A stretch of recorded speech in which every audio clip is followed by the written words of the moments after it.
to remember the key lessons from our time here today by a show of hands?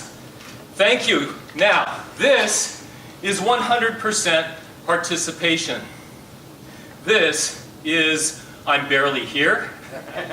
This is why bother? Think about it. How many of you have a big goal, dream, or message that you would like to share? How do you show up each and every day? Do you show up at 100% participation? Do you show up at I'm barely here? Do you show up at why bother? To get maximum value out of our lives, the things that we want to communicate, the goals and dreams that we have, we want to be 100% committed and participating, just like Mark Eden was talking about this morning. How do we show up each and every day of our lives for that maximum value? So I'm going to ask you to raise your hand at 100% participation. Not yet. But that's very good. I appreciate that. That's 200% participation. How many of you would like to remember the key lessons from our time here today by a show of hands? Stop. Now, look around the room, everybody. Keep your hands up. Look around the room. And I want you to feel or see what that feels like. Look at that. 100% participation from everybody in the room. Imagine being able to do that all the time in who you're dealing with in your lives, how you're presenting yourself, everything that you do, 100% participation. Demand a response. Demand a what? Response. See, you're getting it, the participation, perfect. This is how it works. Now, don't repeat it. I'm going to go through it. I'm going to show you how it's done. I'm going to give you the words, and then we'll give you a chance. We'll go through the exercise. So this is how it works. When you have a flip chart, or maybe you're doing a PowerPoint and you have a phrase or something that you want to emphasize, what we do is we say the phrase, participation equals value. Now, the reason I do that is because what I'm doing is I'm setting the cadence for the audience. So the audience knows exactly how the phrase is supposed to sound. So if I say it fast, participation equals value, that's what the audience is going to do. If I go participation equals value, the audience is going to go participation equals value, right? So after I say the phrase, this is the way you do it. We go again, again, again, once more, twice as loud. So let me go through that, and then we'll do it one more time. So it's participation equals value. What does it say? Again, again, again, again, once more, twice as loud. Understand? Those are the exact words. Let's do it. Participation equals value. What does it say? Participation equals value. Again. Participation equals value. Again. Participation equals value. Again. Participation equals value. Once more, twice as loud. Participation equals value. Awesome, good job. Give yourselves a hand. Over the past 5 years, I've been involved in an organization called Frontier Trainings. It's owned and run by Clinton Swain. Clinton is an elite level speaker and trainer in the game industry, gamification of lessons and experiential learning. And he has been a tremendous mentor of mine and my good friend Eldana Fernandez, Luis Fernandez, back in the back there as well. Much of the material that I'm presenting today comes from our work at Frontier Trainings. And what we're going to do is we're going to go through 2 primary skills.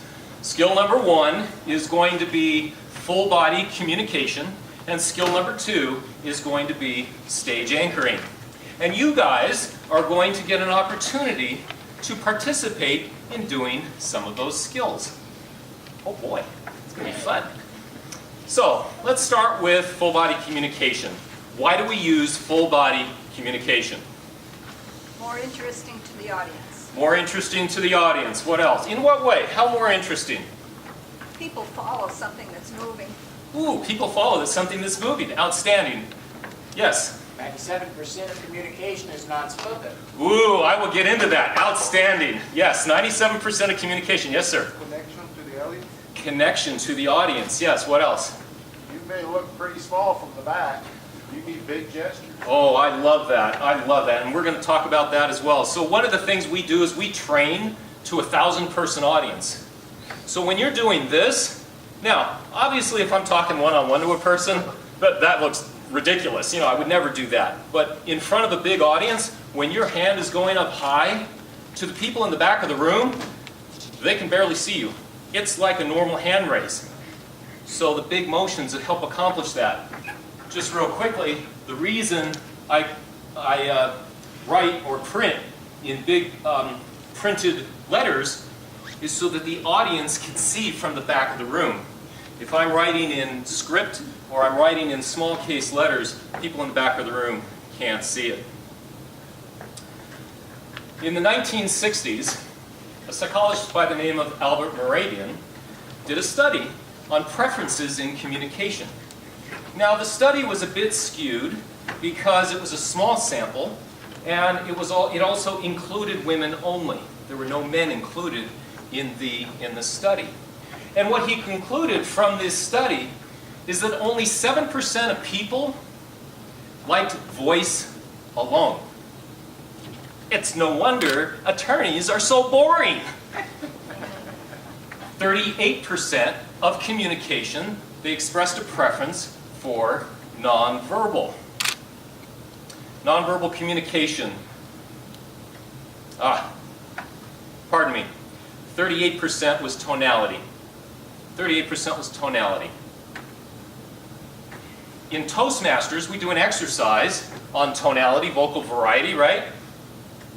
So vocal variety, in the immortal words of Robin Williams. Good morning, Vietnam! Oh no, don't go in there. 55% expressed a preference for the nonverbal communication or facial expressions. The study has become known in the speaking industry for the idea that the nonverbal communication is important for how we express ourselves and how we deliver our message. Massive motions mesmerize. Contrast creates captivation. How are you delivering your message? Death by PowerPoint. Many people use PowerPoint. And when used correctly, it's a powerful tool. In my opinion, Mark Eaton today used PowerPoint correctly. Did you ever see Mark go back and say, let's see, what slide am I on over here? No, he didn't. He always stayed facing the audience, and he did a great job not showing when he was pushing the button to get to the slide, PowerPoint that was coming up. So when used correctly, it can be very, very powerful. What happens is most of the time it's not used correctly. Why isn't it? Well, there's 3 ways that it's not used correctly. So the first is, we start out with the technical difficulties. Right? The bulb doesn't work in the projector. The power doesn't come on. The computer doesn't work right. All the things that go wrong with the technical difficulties. And then in the middle of the presentation, the PowerPoint skips ahead 4 or 5 slides. And so you're going back and forth and back and forth. And all of these distractions take away from the impact of your message to the audience. Second, what happens if you have a limited time to make your presentation? 45 minutes. And all of a sudden you're fooling around with all these technical difficulties and the things that that aren't going right. And so now you have a reduced amount of time to deliver your powerful message. And of course, last is the person that puts their entire outline up on the PowerPoint. It's no joke. I was at an advanced tax luncheon. This guy had all these massive numbers and things on these. I was like, oh, it's terrible. So he put the entire outline up there, and what are they doing? Let me think. Let's see. Okay, so the first thing I'm going to talk about, and then the second thing I'm going to talk about, and the third thing I'm going to talk about. And so every time that the person does this, they're disconnecting from you, the audience, right? And every time they're disconnecting from you, the audience, they're reducing the ability and value that they can present to deliver your message.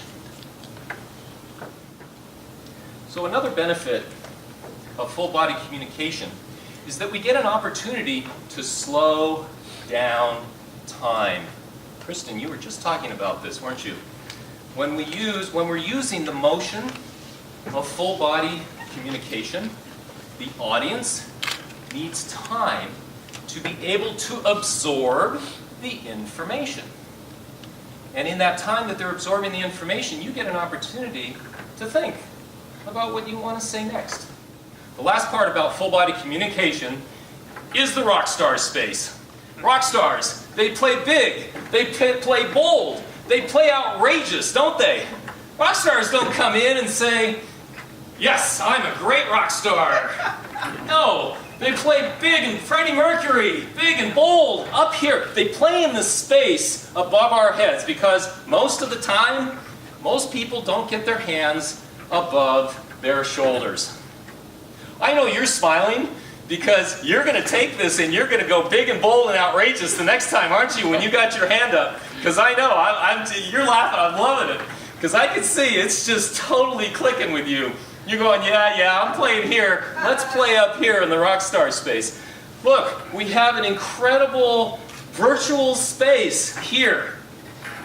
We can do anything we want on this stage. We can create anything that we want. We can create environments, we can create scenes, kind of like the Billy and Johnny. We can do whatever we want, so we get to play big up here. And as this woman said, people follow the motion.